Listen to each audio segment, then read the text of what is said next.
Hey, Arcturus here. Today we're looking at the Dark Falcon from LEGO Star Wars. This is set 75389 and comes with 1,579 pieces, as well as 6 minifigures.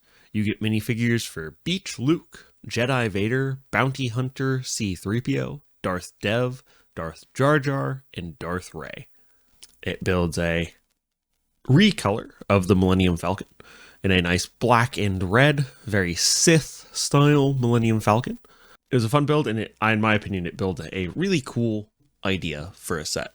Something that would be cool to see more of is some, recolors or alternate universe style LEGO Star Wars sets. Let's slide this box out of the way. And so here we have the full set. You can see just slightly here in the front that it has the bolt launcher, and you can just put a finger through and launch, and there's one on the other side as well. Move those out of the way. You get a very nice large red piece here. You do get several stickers. As you can see, the sticker sheet here. A lot of vent covers, or the round ones, which for a recolor makes sense. For instance, this detail here is all stickers. It is a smaller build, especially compared to the UCS version, which I did not build, so I can't really compare it to that, but it is way smaller than that at only 1,500 pieces, or slightly over. You can remove the cockpit here, and it has some very nice printing on there for some of those pieces. And then you could very easily access the interior here. Go ahead and put this back just for now.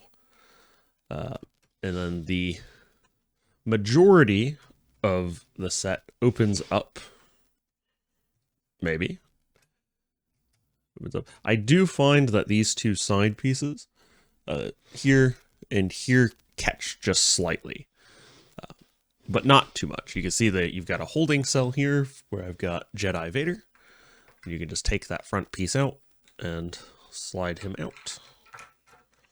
And we'll look at those momentarily. I'll just put this back. Oops. That goes the other way. You do get a cool symbol here for the Sith style ship, but it is a sticker, unfortunately. And you can see I kind of offset that slightly, but that's life. These front ones don't have that same catch, I find. You have a small storage area for an extra one of the bolts, as well as a sleeping area, a command deck here with a seat and computer, a nice turret here on top, a surfboard here for Beach Luke to go surfing with. I had not seen this, but it's a pretty decent surfboard piece, I think. You have a little gaming section here that makes use of a very shiny sticker piece to kind of give you a combat style game there. And a piece I had not seen before, which is the controller piece with printed parts, which was nice. You do have a game case here, and you build like a mini gaming system, either a Wii or like a PS5 or something. So I'm not sure which one it's supposed to be, but it's one of those, I imagine. Just slide that back in. You have some storage here, the holding cell that we just saw, and then let's get a look at those. Some very cool computer sticker pieces here, I have to say. I do wish they were printed because that means we'd see them again, but they are really cool. I think they'd be a great addition to some of the Imperial sets with that black and red scheme there. And then we'll close this back up. You build like a little radar dish that sits on top there, as well as a turret on top. Move that out of the way. And there's one on the bottom as well, which we'll look at in a second. And this just closes up, and then the front opens this way, and then slides back on to hold things in place so that these don't pop open. It is, because it is a smaller set, it is a little, some of these pieces are Because it is a smaller set, some of these are pretty delicate. They're not thick enough to hold together super well because they're only about 2 plates thick. So that does make it a little difficult to mess with. For the side of here, we'll just take a look. You get this very nice red section here for the thrusters on the back. Some side lighting, and then here is that other side there. It does come with landing gear, which I thought was great, as well as another turret here on the bottom. This one is a lot stiffer than the one on top, which I think is fine because it means it doesn't bang into the table. And the landing gear is not retractable or anything. It's just there to hold the whole thing off the table, elevated slightly. Let's actually open this really quick. So you can see that the side here is pretty thin. It's just put together using the grab pieces and then the bar pieces, which works pretty well. It gives you that nice shape for it. I imagine they've done that on some of the other versions of this set, even without the recolor. The one thing I find is that because it is a 1,500 piece set, just over, it is a lot smaller than you would want for it, in my opinion, to be a playset. I think these things are a little too loose. Although they do try to keep them in place, like the front ones with this plate, and then these back two with this section here. I do think they're a little loose. It's an awkward size for a playset in that it's just slightly too large, but in terms of physical build, but slightly too small in terms of piece count to be really solid as a playset, in my opinion. So let's take a look at the minifigures. We'll start off with... Where's this lightsaber go? I will start off with Jedi Vader. So lots of black and gray on white with a white cloak. Some very nice arm printing on both sides. And some very nice details here for the recolor of Vader. You do get that very nice Vader piece here that removes any of the gap between his head and torso. As you can see, he has only have the one-sided face print and is the old Anakin style. And then his head goes on, and it's just this typical Vader helmet, just in white instead of black, and I think it works quite well. It is kind of hard to show in the light because it is so reflective. You can see all the detail there. If I move my thumb out of the way, maybe that's a bit better. So, a very nice one. He, of course, comes with a blue lightsaber because he is Jedi Vader as opposed to Sith Vader. Up next, we have Beach Luke. So, here he is with the open shirt, sort of beach attire here, cargo shorts, sandals printed there, the Star Wars style Hawaiian shirt with all the little details there. He does have a secondary face print on this one and is holding a thing of blue milk, which is just a one stud brick with a slanted top there and some sunglasses. So up next we have Bounty Hunter C-3PO, which has red eyes, but the typical C-3PO detailing there, a silver leg versus his bronze leg on the other side. In this case, he has a black arm instead of a silver arm, repurposed from an Imperial droid, it looks like, along with some nice detail on the side there, and some other details here on his bronze side. The details are the same, just different colors. And then you, of course, have the back printing on C-3PO with the exposed wires on the back and the molded head. Just a very nice alternate figure for that one. Up next, we have Darth Dev. I'm not actually sure who this is supposed to be. He does have what looks to be a metal arm, as you can see here, with the silver hand there as opposed to the black, and some silver detailing here, which I think is really well done to kind of show that it's a bionic arm.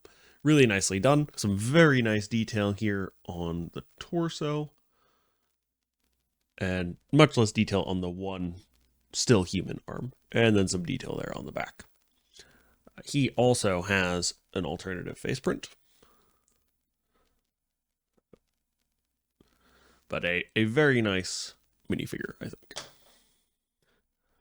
And then we have Darth JarJar with a dual-bladed lightsaber and a either health potion or drink. I'm assuming it's a drink, not a health potion, but who knows. I'll move that off for a second. He uses just the standard dual-sided lightsaber, so we'll take that off as well to get a better look at the figure. Some very nice detailing on the vest there with some red details and the nice Gungan head. I do not actually have one of these until this set, so that was a nice thing to pick up. Oops. Head is a little stiff on there, but there is the Mac printing. But that is normally covered by his incredibly large floppy ears. It does look like they have writing on them. I think it's just supposed to be patterns as opposed to text or like tattoos or something. But I'm not entirely sure. And then last up we have Darth Rey. A relatively simple figure in terms of details. Just black pants and a black shirt. And a folded up dual-bladed lightsaber. Just uses one of the binocular pieces with two of the red lightsaber bars. Some very basic detail there on the back. Just a very simple figure. The hood does really help put it together. And then the alternate face printing here of the more snarling face versus the more, or I should say less angry face. Just a fun alternate print. The eyes on this one do not have pupils with just the full yellow there, and that's true on both sides. So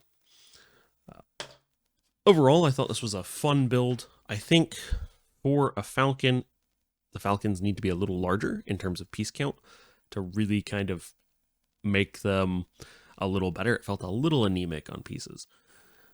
In part of that, it's also because of the number of pieces, it is a very boring build in terms of you're always building using the black bricks, which makes it very samey, right? It has the same problem with some of the Imperial sets where they're all gray bricks, no color or anything, and that makes it very monotonous to put together.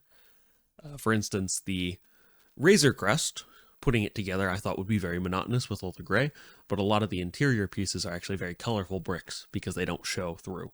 Whereas this one doesn't have the size to do that, so it's a little more monotonous to put together. You do get a very hefty instruction manual with it, of course, which I thought was a bit larger than I would have expected for 1,500 pieces.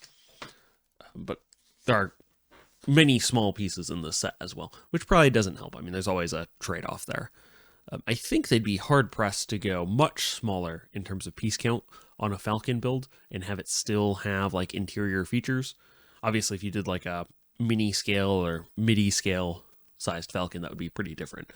But in terms of the playset sized, it would be a little difficult, I think, to go any smaller than about 1,500 based on putting this one together. I did think some of the stuff was really cleverly done. Some of the connection points, so instead of having two connections, you use the brick here with the round piece with a hole in it, and you put two of those together, and then you just put a little bar through them to hold them in place, and that kind of helps keep this section from falling over. And then it just uses one clip point because of the angle. I think that works really well. It's very nicely done. Yeah, this was a fun set to put together, though, despite being, I think, a little small for the size for this ship in particular.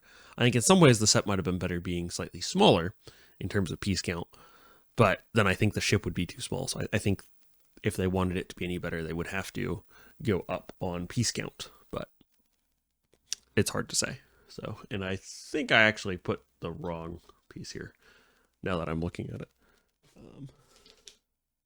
Yes, it's actually this one that's wrong. I don't know where the other one is, but I'm sure I mixed another set somewhere up. So maybe don't do that. Overall, it was still a fun build, and it's a cool set. It's a cool idea. So that's why I picked it up. Was I thought I didn't own a Falcon, and two, I thought the reskin as the alternate universe build was a fun idea. So I thought I'd pick it up. So that's why I got this one. Anyway, well, if you like this video, don't forget to like and subscribe. and I will catch you next week with another video.